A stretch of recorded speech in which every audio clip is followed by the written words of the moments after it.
Lauman sa mga residente sa mga hilit nga lugar sa Davao City, hilabi na sa Marilog District nga daghan pang mga programa o proyekto ang mahatod sa Revitalized-Pulis sa Barangay kun R-PSB sa Davao City Police Office sa ilang komunidad. Kay mas daghan pang mga hinabang ug suporta ang mahatag sa mga stakeholders ug partner agencies ngadto sa R-PSB. Mas gipalig-on pa karon sa Brightstone Charity Foundation Incorporated, UP Los Baños Alumni Association ug Yeshiva Perchel Shoshanim ang ilang pakig-alayon sa R-PSB sa DCPO pinaagi sa pagpinirmahanay og Memorandum of Agreement kaganyang buntag Hunyo 19 sulod sa DCPO sa San Pedro Street, Davao City.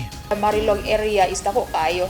So nani siya mga areas diha nga sudlonon kaayo, baktason nimo tag 3 ka oras or sobra pa sa 3 ka oras o sa nimo ma-reach ang imong destination sir no.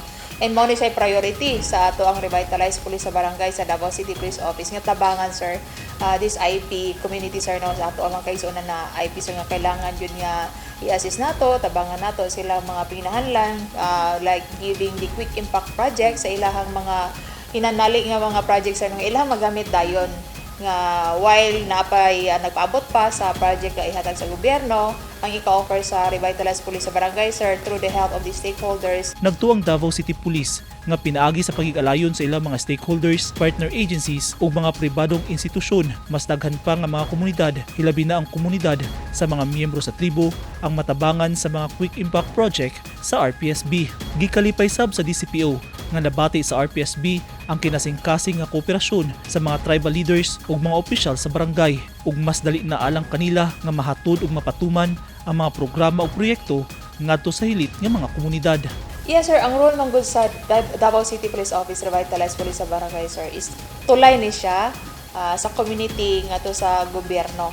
And dako yun gaani siya impact sir sa community, especially sa mga kaigsuonan nato nga IP sa isa kong gingon sa mga lagyo nga mga lugar gumikan kay mahatag nato kung unsa ilahang mga panginahanglanon, and then kung makakita sila og kanang R-PSB sir or mga kapulis nga moadto sa ilahang area, nagpasalamat ta sir no kay ang cooperation pod sa ilahang mga tribal leaders sa mga barangay officials is gihatag pod sa R-PSB mo nang on the part sa Davao City Police Office Revitalized-Pulis sa Barangay is sayon lang sa mo sir no nga i-reach out ang katong mga IPs nga nanghinahanglan og tabang. Tungod sa presensya sa kapulisan, naminti na ang kahapsay ug kalinaw sa matag komunidad.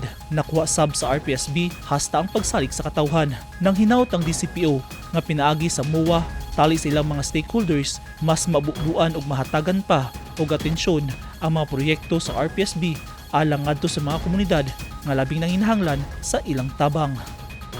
Eugene Hinutan, Newsline Philippines. Stay safe.